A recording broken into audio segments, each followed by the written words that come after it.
Poor people stay poor because every financial decision they're forced to make is a terrible calculus of, does this have the highest likelihood I will continue to be allowed to exist next week? Let me explain.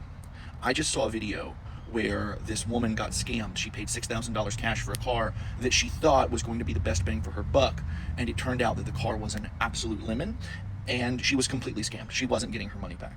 Luckily, it worked out for her because a nice, shop owner, did a thing. He's got a YouTube channel, and he was able to help her out. But I need you to think about this. Every time you tell somebody things like, well, why don't you just buy a car outright? Why do you have an expensive car payment? When you go out and you spend $18,000 on a used car and you can sit here and be like, well, that's too much, then you don't know what cars cost in this economy. An $18,000 car is a $300 a month car payment at 16% interest. $300 a month.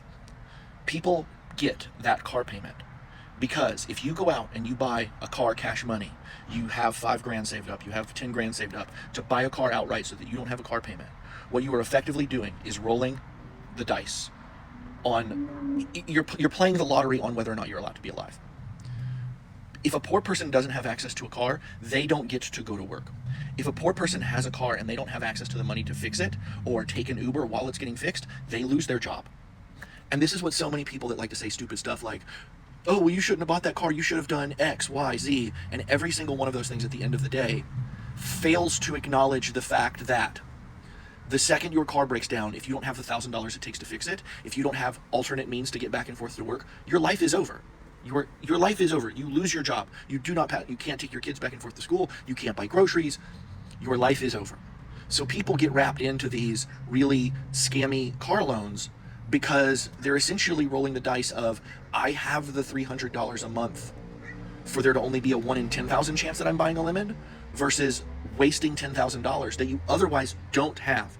You have to have the $5,000 or $10,000 up front. No one has it. But if you're lucky enough to have it, you're basically saying, I'm buying a car from this human being who I don't know, and there's a very real 1 in 100% chance I'm setting this money on fire. And this is the thing that everyone fails to acknowledge. Or whether or not they even understand it, oftentimes I think they understand it, but they're just pretending that it's not true. How are you even saving that $5,000 or $10,000 to buy a car outright? You have to get back and forth to work. When you're poor, every decision, again, you make is whether or not you can be alive today and tomorrow. You don't get to save up to go, oh, well, if you don't have a car payment, you can save up, blah, blah, blah, a month and go. How are you getting back and forth to work until you save that $5,000, that $10,000? You're not. And it's the way that this calculus for the poor is never acknowledged, because the only people that say these types of things are the type of people who, I mean, yeah, my grandma lent me $10,000, and also my dad's a mechanic, so if anything went. Not everyone's dad's a mechanic. Not everyone has the opportunity to be able to fix their own car. Not everybody was able to borrow a little bit of money to buy a car outright. And too many people stand on the shoulders of others while telling poor people what they should and should not do, while just saying some of the most stupid things I've ever heard.